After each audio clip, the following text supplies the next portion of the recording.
Here's a question. Can you love someone but still, want them to grow as a partner? My next guest believes that the key to healthy relationships is accepting that real love is messy, imperfect, and a work in progress.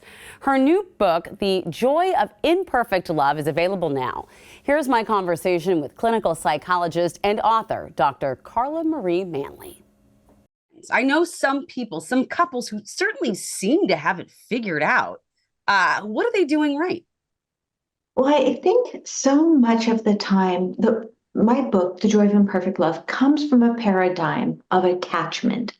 Mm. And that's one of the most well-researched areas of psychology. Mm-hmm. And so most couples who seem to have it all together, they either are putting up a really good facade for the world, which does happen, Mm-hmm. or they are both securely attached and come from securely attached backgrounds or have earned secure attachment.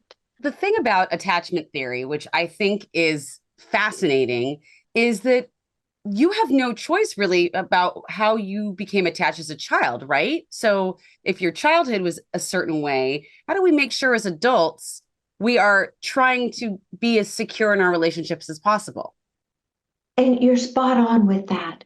So, for those who are securely attached, meaning the parents are attuned to them most of the time, then they will bring these naturally highly emotionally attuned, communicative patterns into their adult relationships. But if you didn't have that kind of upbringing and you're one of the three insecurely attached styles, then you will bring that into your relationships and there will often be a lot of dysfunction. So Yeah. you can work on yourself, work on your relationship, and earn that secure attachment that naturally brings with it higher emotional intelligence. I'm working on it. I'll tell you.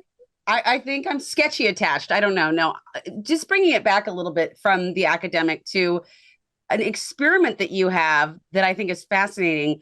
Have you heard of this so-called ketchup challenge that's been very popular on TikTok?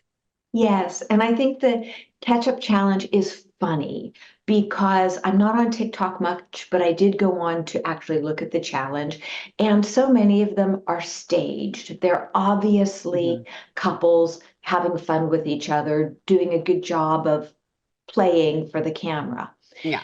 When we look at a true catch-up challenge in life, we're often doing it in different ways. Our partner throws socks on the floors and we leave the socks there. The dirty dishes are left on the countertop and we watch to see how long it's going to be before, somebody does them. So we're doing mini catch-up challenges quite frequently, which in a way is passive aggressiveness at work.